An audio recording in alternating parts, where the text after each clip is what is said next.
2 kahve bir suya 20 euro verdik. Bir şey söyleyeyim mi? Çok güzelmiş. Bazı yerler vardır bir daha gelmek için sebebin olmalı ya. Burası bence onlardan birisi. Ama kimle? Burada en kötü otel 150 ila 200 eurodan başlar. Huzurlarınızda en ünlü yer. Yani o kadar güzel bir yere geldik ki hani Yunanistan ucuzluğu o devir bitmiş. Hikaye. Santorini'yi tek bir karede özetleyecek olsam bu manzara olurdu. Santorini'nin bu Fira kasabasının içindeki sokaklarda dolaşıyoruz. Çok güzel. Sizlere iyi seyirler. Bana da harika bir Santorini gezisi olsun. Türkiye'nin lider su arıtma markası Aura Sebilon Unique sunar.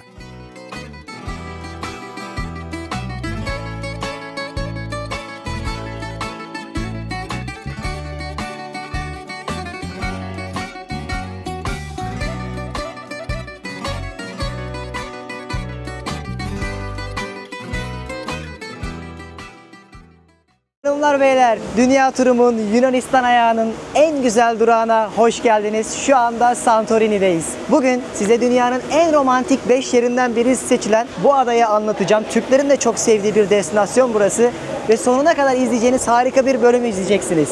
Gemimiz İtalya'dan, Ravenna kentinden yolculuğuna başlamıştı. Bir gündür yoldayız. Hiçbir durakta durmadık ve ilk durağımız bu ada oldu, Santorini adası. Bugün şu tepede gördüğünüz köyleri gezeceğiz. Size bu ülkenin ve dünyanın aslında bu anlamda, ada anlamındaki en güzel beyaz evleri görebileceğiniz en romantik yeri göstereceğim. Dev gemimiz park etti. Önceki bölümde bu yolculuğumuzu anlatmıştık sizlere, nasıl geldiğimizi, bilet fiyatlarını. 70 bin liraya böyle bir gemide 7-8 gün gezebiliyorsunuz. Bu tatili yapabiliyorsunuz. O bölümü izlemeden asla plan yapmayın. Detayları da açıklamaya bırakmıştım zaten. Hazır mısınız şu anda? Hazırız. Videoyu başlamadan bir durdurun, telefondan ve bilgisayardan, özellikle tabletten. Bir videoyu beğenin. İyi yolculuklar Deniz, iyi tatiller Sezer. Ki dünya turunuza ortak oluyoruz gibi şeyler yazıp bizi algoritma için desteklerseniz sevinirim. Ağzımdan da anlayacağınız üzere çok heyecanlıyım. 11 sene önce gelmiştim buraya. Demiştim ki ben bir gün blogger olacağım. O zaman YouTube yok. Dünyayı gezeceğim demiştim. Bu benim ikinci gelişim. O yüzden birazcık benim için öncesi sonrası olacak. Anılarımı yad edeceğim tabiri caizse. O yüzden sizlere iyi seyirler. Bana da harika bir Santorini gezisi olsun. Başlıyoruz. Gezimiz Aura Sebilon su arıtma cihazlarının desteğiyle başlıyor. 7 gece 8 günlük bir tura katıldık. Gemimiz İtalya'dan yolculuğuna başladı. Adriyatik denizinden Karadağ, Hırvatistan. Bu yolculukta 14 katlı dev bir kruzla geziyoruz. Ve şu anda 5. katında buluşma noktasına geldik. Birazdan bizi karaya götürecekleri teknelerle Santorini adasına ulaşacağız. Gerçekten çok keyifli bir yolculuk oluyor. Bu gemi yolculuğunu size daha önceden Karayipler'de de anlatmıştım. Bununla yeri çok bir başka, çünkü bu geminin özellikleri, detayları, hizmeti, eğlence alanları bambaşka çıkmıştı. Onu ilk bölümde anlatmıştım. Buradan şimdi ayrılacağız ve birazdan teknelere binip adaya ulaşmaya başlayacağız. Çok heyecanlıyım. Çok güzel olacağına adım gibi eminim. Evet, şimdi burada bir liman yok. Yani şöyle iskele yok. O yüzden küçük teknelerle kıyıya ulaşabiliyorsunuz ve sıra bekleniyor.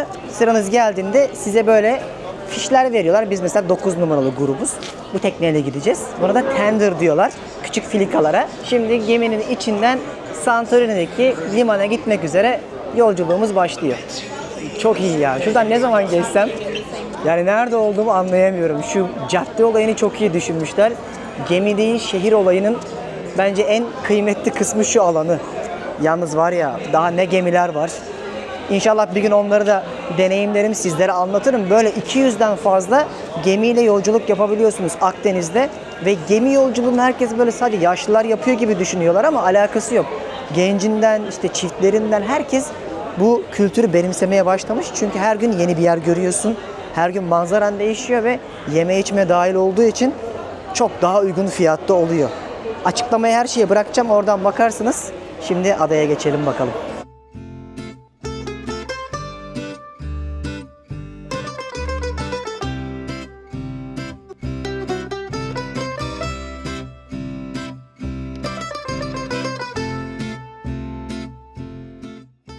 Burası 4. kattaki 3 katlı dev yemek alanı. Ben size burayı hiç göstermedim. Her şeyi gösterirsek heyecanı bozulur. Böyle Tabii canım, şimdi parça kendileri parça. Evet. gelip görecek ki o heyecanı, her şeyi görürlerse tadı kaçar. Filmin sonunu görmek gibi bir şey bu. Biraz heyecanlanın istiyoruz Tabii. ya. Yoksa ilk bölümde hepsini gösterirdik. Böyle biraz kuple kuple. Şimdi gemiye binerken insan şunu düşünüyor. Normalde hep uzaktan gemiye bakan, filikaları izleyen bendim.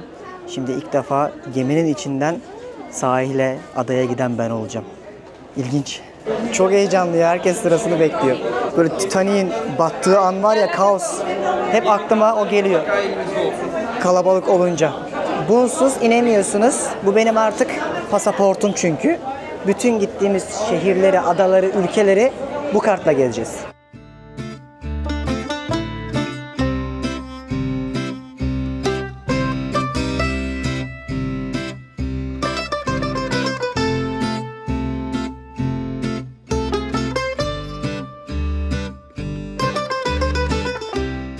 Ve gemiye artık veda ediyoruz. O aquapark neredeymiş, yukarıda baksana Sezer. Şimdi tekneye bindik. Yalnız içindeyken anlamıyorsun bunu. Baksana şu an kamerada bile çekemiyorum. O zaman Santorini'yi bir de gemiyle gezelim kardeşim. Büyük mü bilmiyorum ama çok büyük.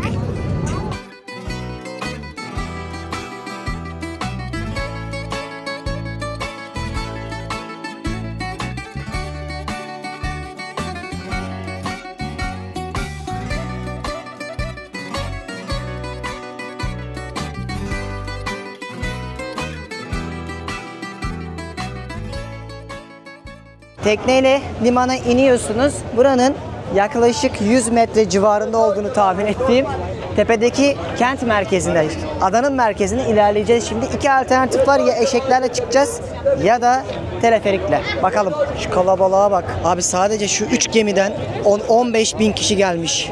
Adayı gezmeye, turizme bakar mısınız? Yani uçaklarla gelenleri saymıyorum bile. Burası var ya, Temmuz-Ağustos'ta tıklım tıklım olur. Ona göre planlarınızı yapın. Ben size uyarmış olayım. Bu sıra beklenmez. Çok uzun sürer. Gerçekten Yunanlılar bu turizm işini çok iyi biliyorlar. 6000'den fazla adaları var ve neredeyse 40 tanesinde yaşam var tam anlamıyla. Hepsinde inanılmaz bir turizm var. Bunu çok iyi başarmışlar. Amerikalılar bir de buraya bayılıyor. Artık Latinler de bunun kaymağını çok iyi yiyorlar. Burası da işte Instagram'la ve filmlerle çok fena patlamış bir durak. Özellikle Asyalılar buraya sırf fotoğraf çektirmek için geliyorlar düğün zamanında ve Instagram sayesinde de bizim işte Avrupa'nın da artık yakınında olduğu için çiftler özellikle buradaki şahane otellerde kalmaya çalışıyorlar. Şimdi teleferikle yukarıya çıkacağız. Kişi başı 10 euro verdik. Böyle daha kolay olacak. Santorini'yi gezmeye başladık. Şimdi adanın içerisinde ve aslında ülkenin her yerinde gezerken göreceksiniz. Hep elinde böyle telefonu göreceksiniz. Hep internet kullanıyor olacağım. Daha önceden de sizlere söylediğim gibi ASMR sayesinde artık gittiğim bütün ülkelerde internet hattı almakla, pasaportla, evrakla uğraşmıyorum. 160'tan fazla ülkede tek bir One SIM teknolojisi sayesinde internete bağlanabiliyorum.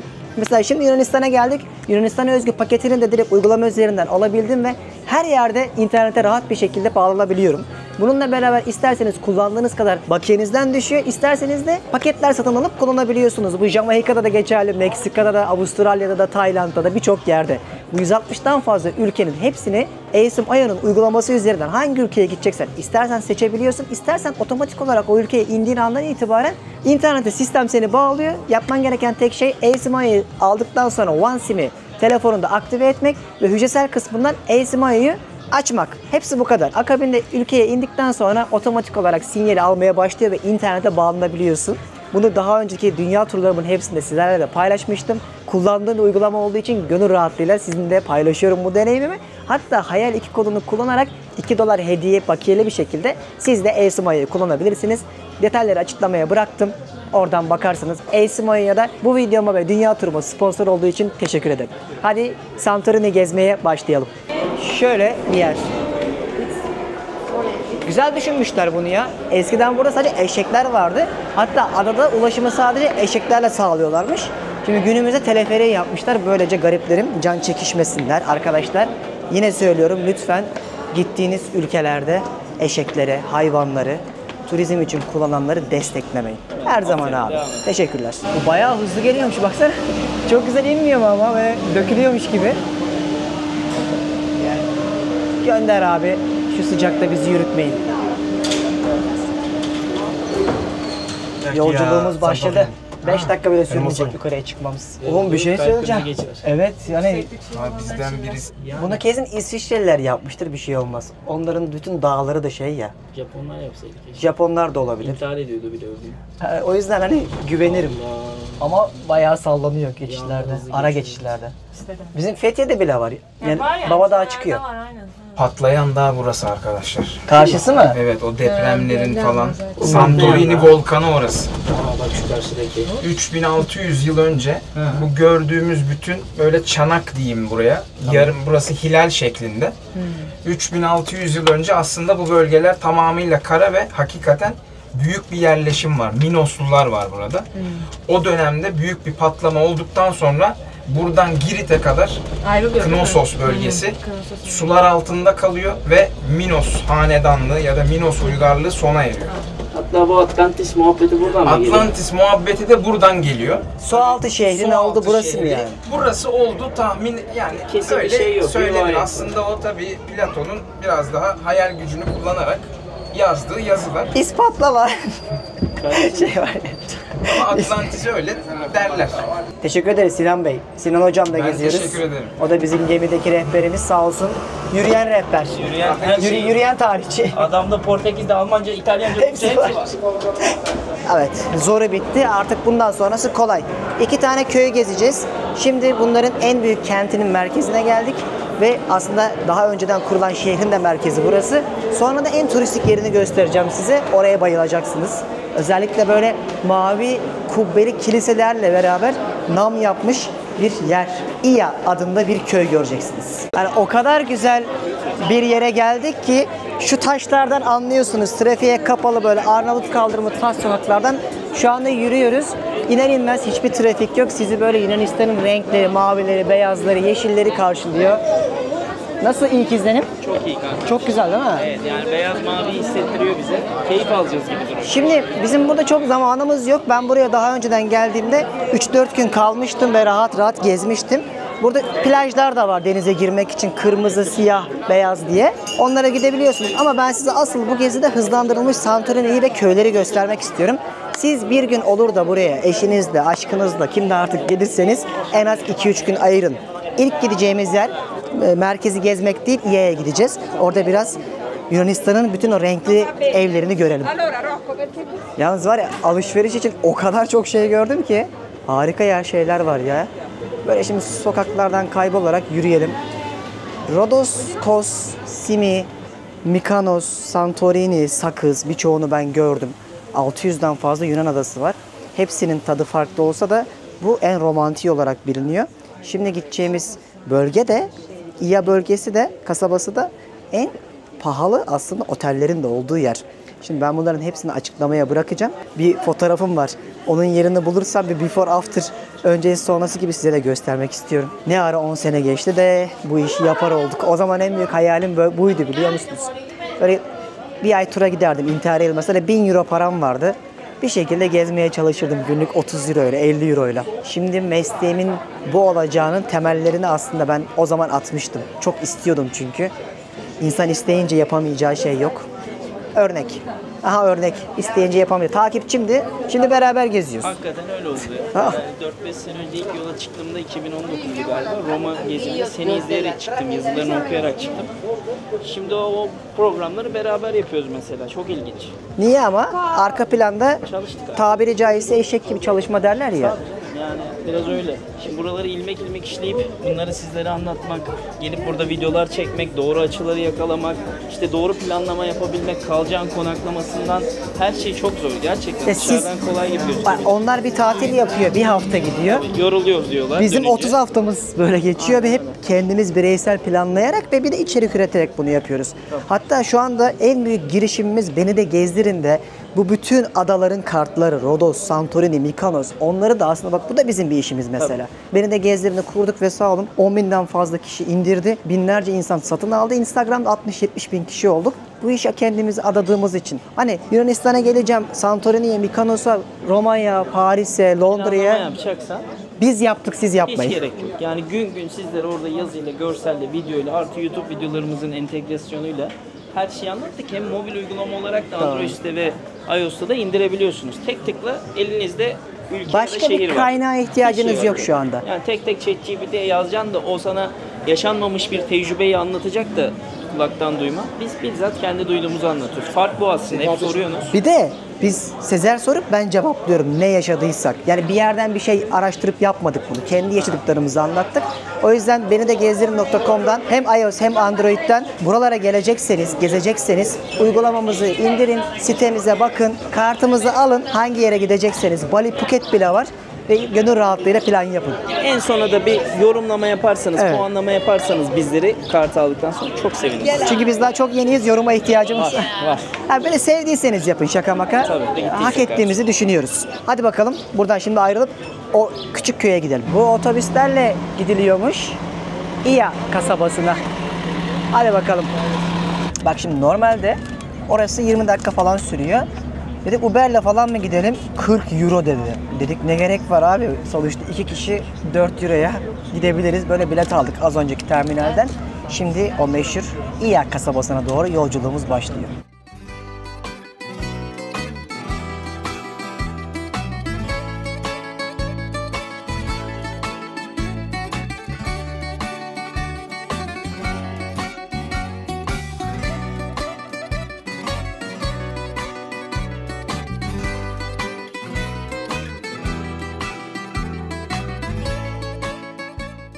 ...20 dakikalık bir yolculuk sonrasında ulaştık.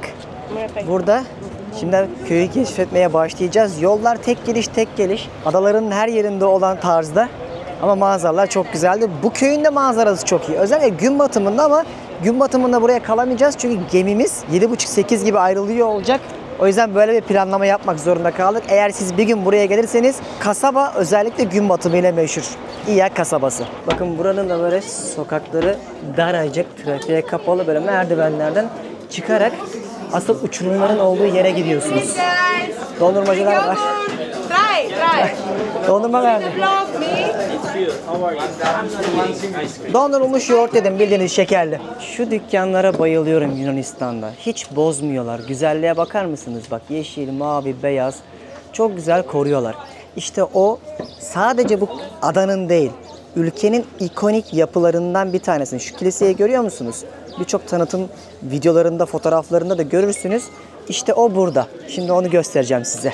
Hatta şimdi Instagram Bir Hayalin Peşinde hesabından takip edin. Orada anlık bir dünya storyler, bir dünya reels'lar paylaştım. Gezi rehberi olacak şekilde. Oradan takip ederseniz de önerilerime hızlıca ulaşırsanız burada haliyle kurgusu, prodüksiyon kısmı çok zaman alabiliyor. Evet, hazırız. 3, 2, 1 ve Santorini manzarası. Bizim gemimiz şuydu. Oradan şu kıyıya indik. Burası Fira dedikleri yer. Oradan yukarıya fünikülerle çıktık.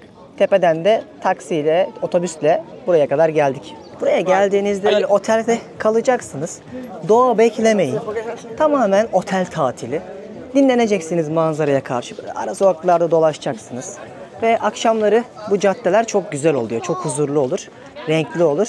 Bir kafeye, bir restorana oturursunuz, keyif yaparsınız. Söylüyorum, adada motor kiralayarak da gezebilirsin, araç da kiralayabilirsin. Uber ve taksi haliyle pahalı. Zaten ülkenin en pahalı adalarından bir tanesi burası. Konaklamalar da çok pahalı olur.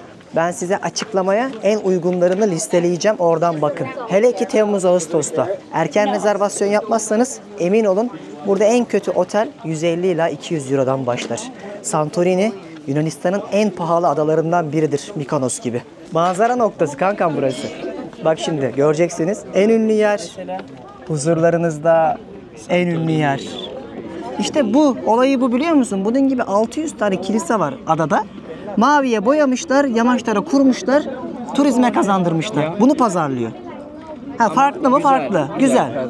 Şimdi az önce gördüğünüz yerin sağa döndükten sonra devam ettik. Bak bir restoran var mesela. Görüyorsunuz fiyatları. Salatalar 14 euro. Feta peynirli bir başlangıç 13 euro. Deniz mahsulü bir tane levrek 30 euro. Musakka 17 euro. Sadece musakka 17 euro. Her geçen dakika daha da pahalanıyor Yunanistan. Aa manzarası değil mi? Böyle yerler çok işte kanka. Bozulmuş kanka. Şimdi Instagram'da paylaşım yapacağız. Çekemedim. Teyzeler geldi. Olsun gel. Böyle bir yer. Yamaçta yemek yiyebiliyorsun kafelerde. Aşağısı full deniz. Eskiden bu evleri yapmak yasakmış biliyor musun? Sadece beyaz olmak zorundaymış. Şimdi biraz bırakmışlar. Bizim Bodrum'da da öyle oldu. Renkli renkli evler yapıyorlar mesela. Bunun sebebi de şeymiş. Akrep gelmesin diye beyaz yaparlarmış. Böcü börtü yani. Böcü börtü sevmezmiş beyaz rengi. Allah Allah. Ortamlarda yalnızsa da çaktırmayın. Akrep benle alaka. Beyaz. Bilmiyorum. Böyle bir bilgi görmüştüm. Yorumlara yazın, emin olamadım ama. Ama böyle ya. Bütün Ege'de geçerli bu. Şu turizmi görüyor musunuz? İnsanları gündüz sıcakta burada yürütmeyi başarmışlar. Yunanistan bu konuda aşmış. Çok iyi pazarlama yapmışlar ama belli bir süre sonra sıkacak bu da bence. Çünkü fazla turizmin olduğu yerde bir süre sonra baygınlık ve reklam sıkışması olur. Bunu Boracay falan da yaşamıştı zamanında. Kapatmak zorunda kaldılar Filipinler'de. O yüzden her zaman sürdürülebilir turizm bıktırmadan olması lazım diye düşünüyorum. Bu da diğer en ünlü kiliselerden bir tanesi. Yine mavi Ege ile buluşuyor ve harika bir evlerin olduğu manzara görüyorsunuz. Tabii ki hiçbir tabiat yok. Şu sıraya bakın. Herkes şu kareden fotoğraf çektirmek için bekliyor. İnanılmaz. Nasıl sıra? Nasıl? Artık bir tane çekelim en azından değil mi? Buralara kadar geldik, bir fotoğrafım yok. Ben 100 ülkeye gittim, toplam 10 fotoğrafım var. O da benim ayıbım olsun. Burada fotoğraf çektireceğiz şimdi. Az önce resmen kavga ederek fotoğraf çektirdik. Öyle bir sıra var ki arkadaşlar. Yani gerçekten sabır etmeniz gerekiyor. Özellikle yazın gelirseniz gerçekten şapkanız, mapkanız, kişisel bakım eşyalarınız ne varsa yanınızda olsun, pişersiniz ve her yerde sıra görürsünüz. Şimdi orada fotoğraf çektikten sonra bunların böyle çok güzel manzara izleme noktaları var. Onlardan birini size göstermeye gidiyorum. Böyle bir caddeden yürüyerek. Abi milletin fotoğraf çekmek için çıldırdığı yer burası değil. Göstereyim mi? Şurası işte Sezer. Bak şu 3 tane kilisenin kubbesi var ya. En ünlü yeri burası. Bak şu insanların hepsi şu açıdan bunu çekmek için bekliyor. Sorry. Abi bak kadın gelinliğiyle gelmiş mesela. Bak benim sana söylediğim olay. Bak. Görüyor musunuz? Gelinlikle gelmiş, fotoğraf çekiyorlar. Olay şu. Özellikle zengin Çinliler nasıl burayı pazarlamışlarsa Doğu Asya'da gelinliğini, damatlığını alıyor. Şurada çok lüks oteller var. Gecelik 3000-4000 euro olan. O gelinliği, damatlığı taşıyor. Fotoğrafçıyı da getiriyor yanında. Burada o anları ölümsüzleştiriyorlar. Burayı zaten bu kadar ünlü yapan şey de şu manzarayla beraber romantik olması. Kaç dakikadır bilmiyorum, güneşin bağrında sizlerle sıra Gerçekten bekliyoruz. bunun için değecek mi değmeyecek mi beğeni sayısına göre yeni gelen İnşallah değer. taleplere göre değil. Hani insanlara da saygı duyuyoruz. Sonuçta adam bir kere tatile geliyor. Bu sıraya falan giriyor da bazı bu kafayı bozanlar var. Bunu da onları anlamıyorum. Rus erkekleri mesela, üzülüyorum Rus erkeklerine. Tripod gibi gezerler. Hak etmiyor mu be? Ben ona bir şey demiyorum.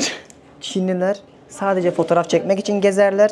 Bir de Türkler, kadınlar. Erkekler çeker, kadınlar Bir çektirir. topluluk daha söyleyeyim mi kardeşim? Son dönemde çok ünlüler. Kim? Hintliler.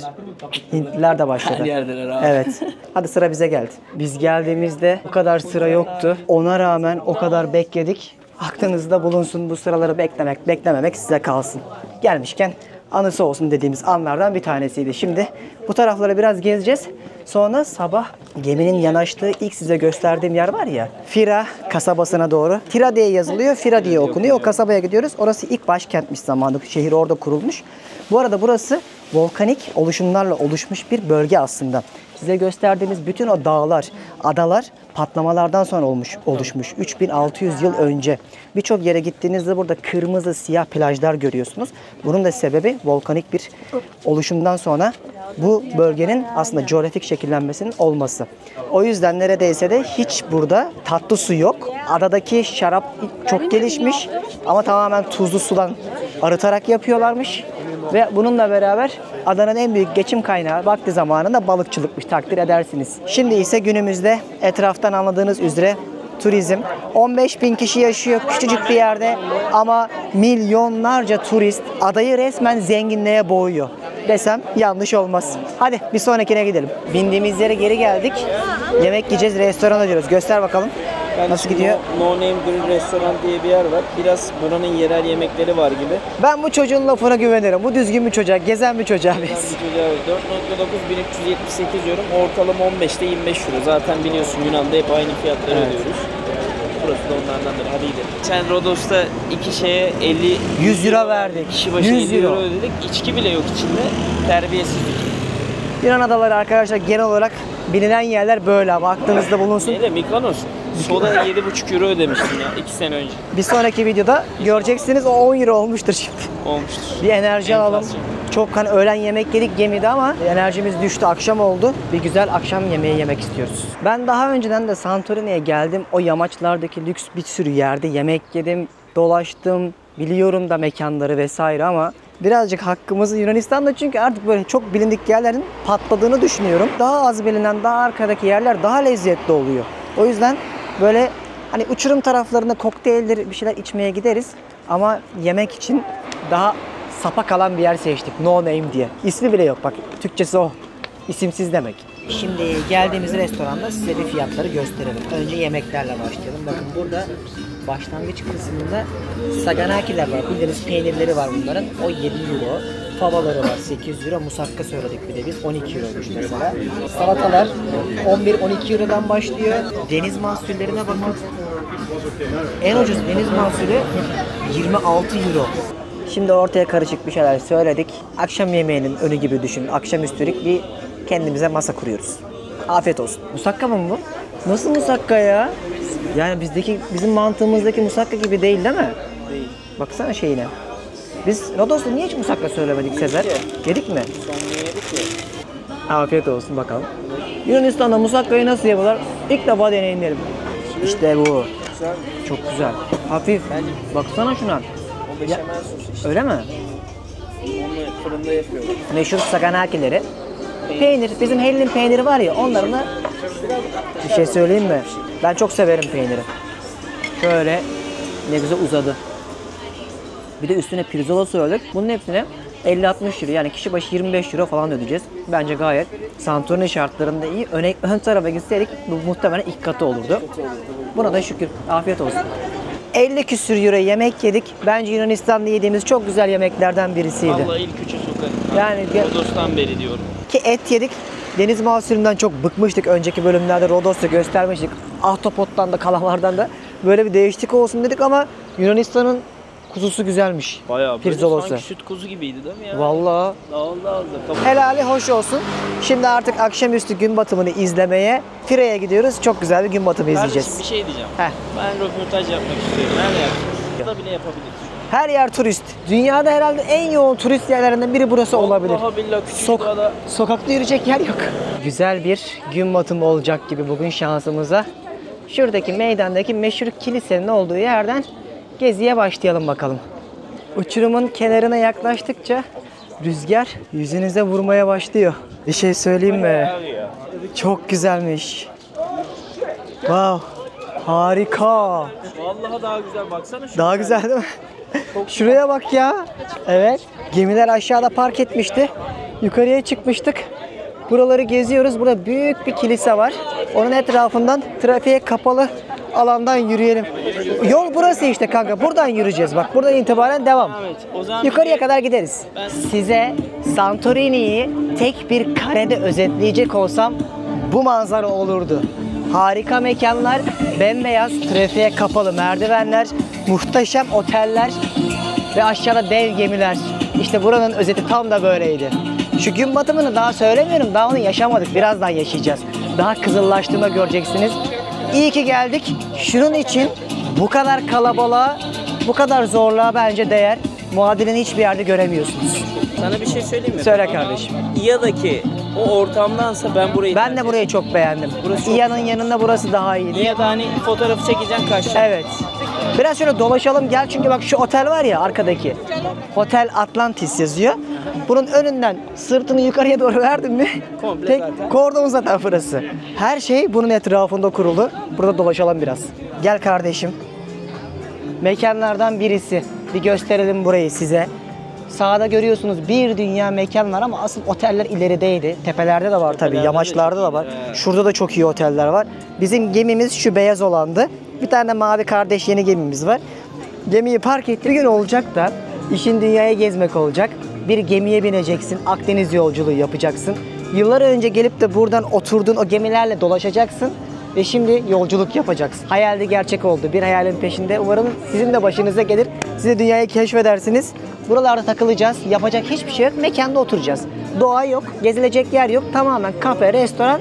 Şöyle yamaçlardan manzara. Gün batımını bekliyor herkes. Şu anda biz de onu yapacağız. Biz bir şeyi anlatmayı unuttuk. Bu elin oğlu burayı nasıl bu kadar popüler etti? Onu geçelim önce. Bir dakika, ondan önce bir şey daha var. Ya bu yamaca siz bu hani nasıl kurdunuz ya? Bu evler nasıl yıkılmıyor? Ve burası deprem bölgesi. Hatta öyle ki burada geçenlerde bir deprem olmuş. Çok korkmuşlar. Korkuyor. Hala da yazanlar oluyor Instagram'dan. Kardeşim orada deprem olmadı mı? Niye gidiyorsunuz gibi. Çünkü burası deprem bölgesi olduğu için bu evler o yamaçtan bir anda kayabilir. Kayalıklarda olmamıza rağmen çok tehlikeli. Burada şeyler var, turlar var. Görüyor musun? Günlük sana söyledim. Bu teknelerle tura çıkabiliyorsun. 70-80 euro oluyor. Öğle yemeği dahil oluyor. Ve biz aslında şöyle 70 kilometrelik bir adadayız. Gel gösterelim. İlk burayı gösterdik. Oia burasıydı. Ia diye okunuyor. Fira'dayız şu an merkezi. Bir de bakın bu tarafları var. Burada hep plajlar var. Denizlere girebiliyorsunuz. Havalimanı burada. Bu kırmızı plaj. Ben buraya zamanında gittim. Bu siyah plaj. Bir de burada krater bilmem şeyin ne olduğu ada var. Bunlara ama sabahtan genelde gitmeniz gereken turlar olduğunu baştan söyleyeyim. Volkanik adalar turu falan da yapılıyorlar. O yüzden buraya 3 gün gelip kalırsanız bu turların hepsini yapabilirsiniz. Biz daha çok bu gemi yolculuğunu tecrübe etmek istedik. Zaten biz bayağı doymuşuz yani plaja da gezi... Aa! Kim ola ki bunlar? Şu manzaraya bak ya. Aa, Yunan düğün gecesi şovuymuş bu. Bence takip edelim. Ellerinde dağıtıyorlar, düğüne gidiyor. Biz de mi düğüne gideceğiz? Kanka takı takmamız gerekir 100 euro. O da minimum. Şimdi Santorini'nin bu Fira kasabasının içindeki sokaklarda dolaşıyoruz. Çok güzel. Yani hiçbir şey yapmayıp şurada alışveriş yap, yürümek, bir şey içmek bile farklı bir yerde olduğunuzu hissettiriyor. Buranın takıları meşhur galiba. Baksana her yerde takı dükkanı var. Ama burada hiçbir şey üretilmiyor. Adana eşek var, su yok, balıkçılık var, şarap üretiyorlar. Hatta burada şarap, üzüm bağları yukarıya doğru değilmiş, sıcak ve kuru olduğu için aşağı doğru olurmuş. Bağlar yatarmış. Bu şekilde şarap üretiyorlarmış. Bir şarap adası aslında birçok Yunan adasında olduğu gibi. Ama genel olarak tarım anlamında çok zengin bir yer değil burası. Olay bu. Sürekli kaybolmak. Başka bir amaç yok. Biz de onu yapalım. Hadi gel.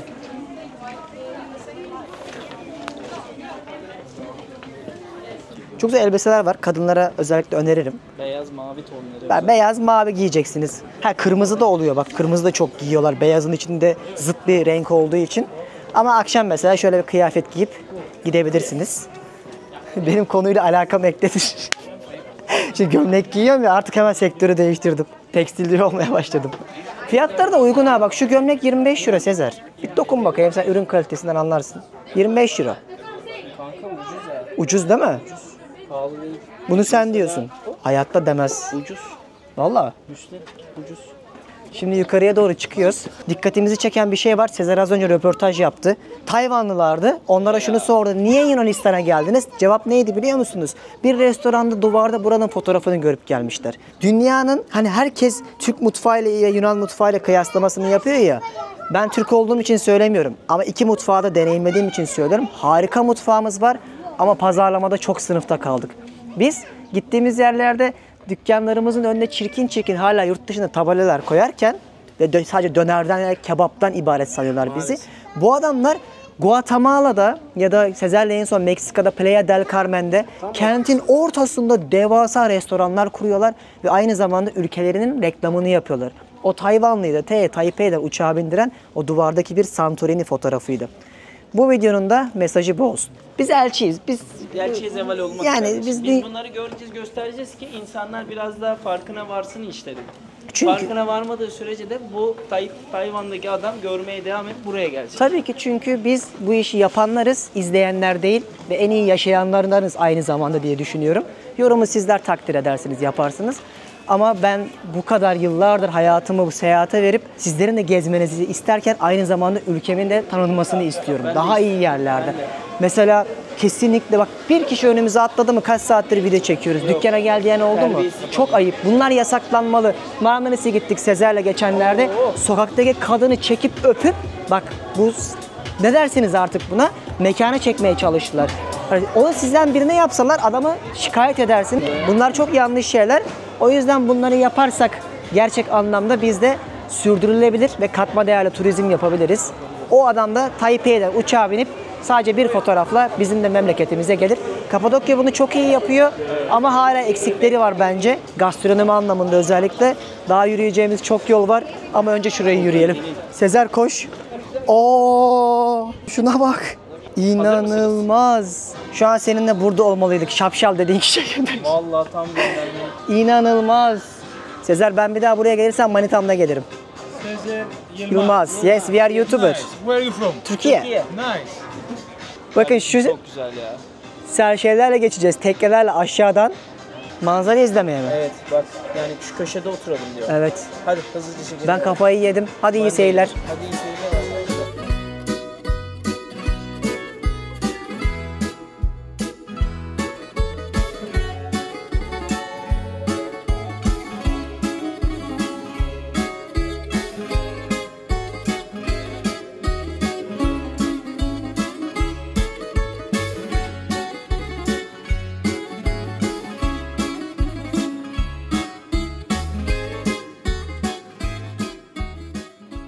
Gün batımını çekeceğiz diye köşede bir yer bulduk. Rastgele kahve içiyoruz. Bir yandan da su. Çok güzel gün batımı izliyoruz. Ya zaman yetmiyor ki. Etmiyor kanka. İnek de çekek mi? O yüzden arkadaşlar vallahi gelirseniz video çekmiyorsanız bizim gibi en az 2-3 gün ayırın burada. Biz bile hani video çekeceksek en az 4 gün ayırmamız lazım ki yaşayalım burayı. Bazı yerler vardır bir daha gelmek için sebebin olmalı ya. Burası bence onlardan birisi. Ama kimle? Future Wife. Baba ben Gelecek fikir değil. Ben kaç gündür Sara diyorum videolarda. Sana Sara bulacağız. Bana da bir tane ne demiştim? Nebahat. Bak gene Nebahat dedi. Nebahat deyince aklıma başka biri geliyor. Neydi ya? Jessica. Jessica. Jessica'ydı. Jessica da iyi. Kristin Evet. de güzel. Kristin. Ama C ile yazılıyor. Adı neydi? Kristin. Ama C ile yazılıyor. Kristin şeklinde. Kahve Ama güzel ama. ilk başta sen beğenmemiştin burayı. Kim dedi oğlum? Oya'ya gittik ya. İyi kasabasına sabah Kankam, gittiğimiz. şimdi ben turistik yerlerden nefret ederim. Yani özellikle insanların sırf fotoğraf çekilmek için geldiği noktalar beni hiçbir zaman mutlu etmez.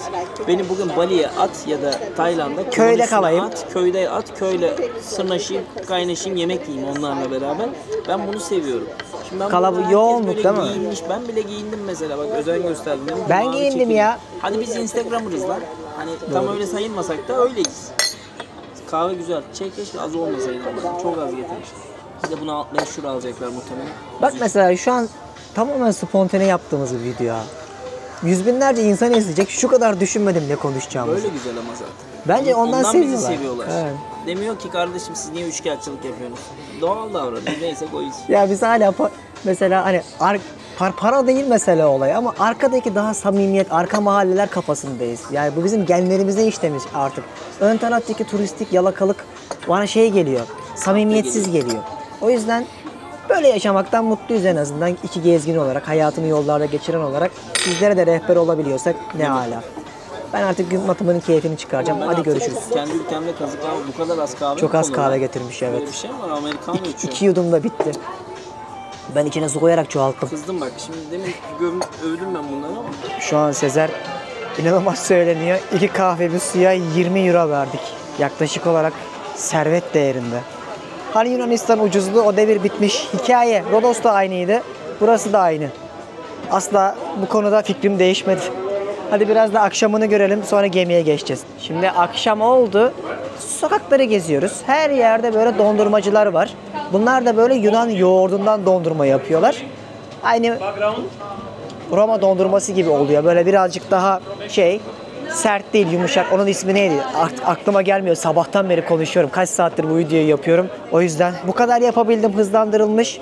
Hani güncel en azından sizlere bilgi vermek için uzun kalsam çok daha kapsamlı olurdu ama rahat olun beni de gezlerindeki Santorini kartını alırsanız rahat rahat orada görürsünüz. Çünkü ben her yeri biliyorum buradaki gezilecek yerleri. Gemi turunda böyle oluyor. O yüzden hani gün içinde sıkışınca böyle arka arkaya konuşuyorsun ve yorulabiliyorsun ve beyin durmaya başlıyor.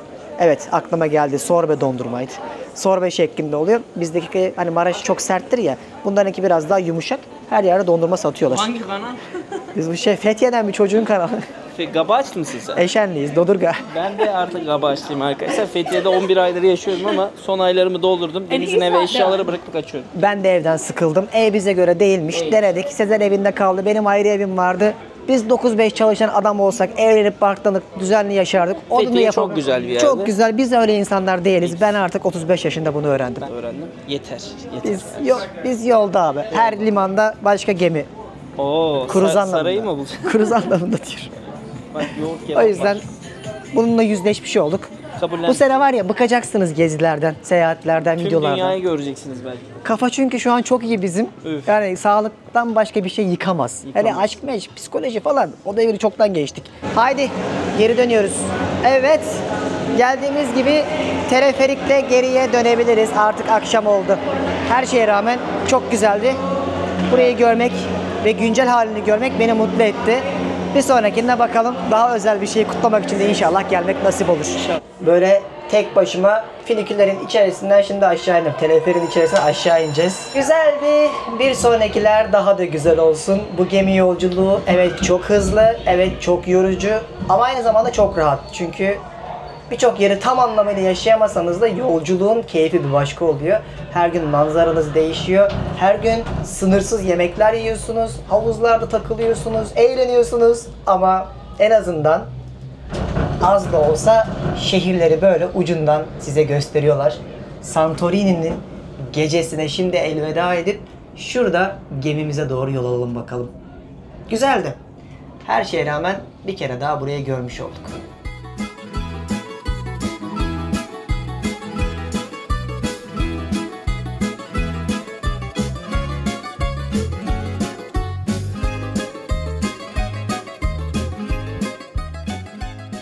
Bakın size gösterdiğim ada vardı ya tepeden. Eskiden böyle patlamış. Fotoğraflarını da gösteriyorlar. Görüyor musunuz? 1925'ten bir kare. Bu şekilde patlayan bir aslında aktif yanardağymış. Bu yanardağlar sıralanıyor. 8 sırası mı ne var derecesine göre. Bu her an patlamaya hazır olarak bilinenlerden bir tanesi. Hatta şu an Türkiye'de birçok kişi burada deprem olduğu için bizi uyarıyorlar. İyi misiniz diye ama buradakiler gayet hayatlarına devam ediyor sakin bir şekilde. Gidiyoruz. Ulan şu zenginliğe bak ha. Allah çok şükür. Adayı gezdik. Gemiye gidiyoruz. Gemi bizi bekliyor. Kapıda su falan verdiler. Müthiş. 2 hafta sonra muhtemelen Laos'ta bir tane pick-up'ın kasasında otostop çekerken. Bunu söylediğimizde Sri Lanka'da yapmıştık hakikaten ya. Maldivler'den Mutlu geçmiştik. muydun? O bak Sri Lanka'daki mutluluğumu şu an buraya değişmem. Ben de. Değişirsem şerefsizim. Bak biz zengin destinasyonlarda çok mutlu olamıyoruz. Ben onu Bayıyoruz fark abi ettim. video Evet. çekeceğiz diye şurada koştura koştura zevk bile alamadık. Ama Vallahi orada ya. neydi? Tuktuktaki dayıyla eğlen, sokaktakiyle eğlen, sohbet et, muhabbet et. Gülüyorlar sürekli. Çok gülüyorlar ya. Evet. Çok güzel oğlan. O da sana geçiyor istemsizce. Olsun bu da bir tecrübe. Bu da bir güzel. Şükürler olsun ama şu an inanın bana gördüğüm manzara film seti gibi canlısı bir başka yani böyle binalar yamaçtan üstünüze Çok iyi lan. yıkılacakmış gibi. Çok çok iyi gemimize doğru gidiyoruz.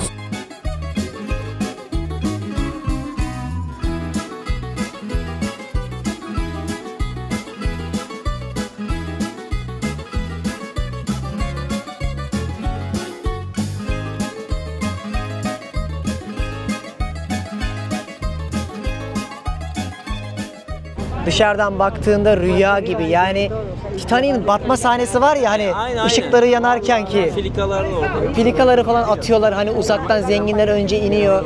Gemi böyle ilk başta ışıklı görünüyor. Ben şu an onu hissediyorum. Bizim Aqua Park'ta şurası bak. 14. kat. 50 metre falan yaklaşık olarak yüksekliği. Şimdi akşam yemeğine geldik. Güzeldi her şeye rağmen.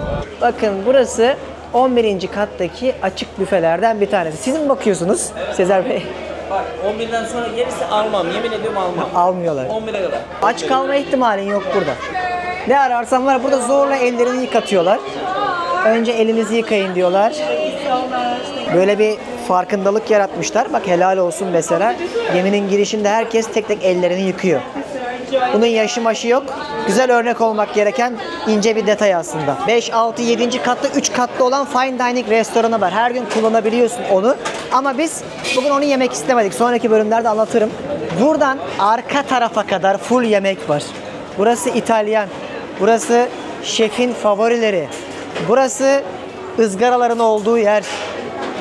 Şurada devasa bir meyve reyonunun küçük bir alanı var. Asıl büyükler şu tarafta. Bakın daha bitmedi, hala yürüyorum.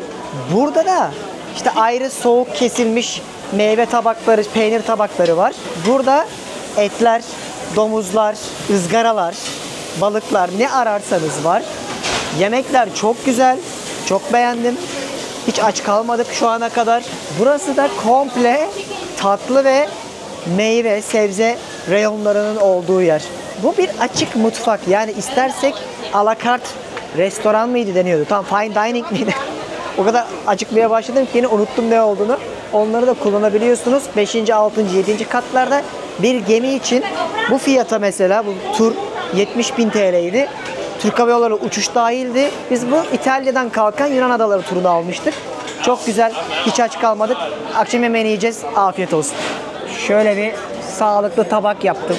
Malum sabah, daha doğrusu 2 günden beri spor yapıyoruz gemide. Önceki bölümde anlatmıştım. Çok büyük bir spor salonu var. Muhtemelen haftaya bırakırım. O yüzden yediğimizde içtiğimize dikkat ederiz. Et ve salata yiyorum. Et bayağı iyi ya. Çok güzel. Gerçekten yemekler iyiydi bu gemide. Afiyet olsun. Ve bugünün de sonuna geldik. Bir akşam yemeği yedikten sonra gittik. 12. katta eğlence vardı. Birazcık takıldık orada. İnsanlar beyaz kıyafetlerini giymişler, eğleniyorlardı. Ama bizim artık yarın Atina'da çok fazla gezimiz olacağı için erkenden uyuyup enerjiyi almak istedik. Sizlere bu Yunanistan'ın ünlü adasını göstermekle kalmak istemedim. Aynı zamanda böyle gezerken bildiklerimi, daha önceki deneyimlerimi harmanlayıp aktardım. Umarım beğenmişsinizdir. Zaten detayların hepsini açıklamaya bırakacağım. Oradan bakarsınız. Yunanistan'da 6000'den fazla ada var ve bu adaların arasında çok rahat bir şekilde feribotlarla ulaşabiliyorsunuz. Bu konuda hiçbir sıkıntı yaşamazsınız. Biz sadece bir tanesini gösterdik size. Daha önceden Rodos, Kos, Simi, Sakız Adası gibi yerleri de kanalımda anlatmıştım. Onlara da bakabilirsiniz. En azından Yunan adalarına dair birçok rota çıkartabilirsiniz. Bu sadece bir tanesiydi. Önümüzdeki günlerde Atina'dan sonra Mikonos'u da ayrı bölümde sizlerle paylaşacağım. Çok güzel bir yolculuk oluyor. Gemi yolculuğunu çok seviyorum. Umarım sizler de beğenmişsinizdir. Bir sonraki videom Atina'da görüşmek üzere. Kendinize çok iyi bakın. Hoşçakalın. Türkiye'nin lider su arıtma markası Aura Sebilon Unique sundu.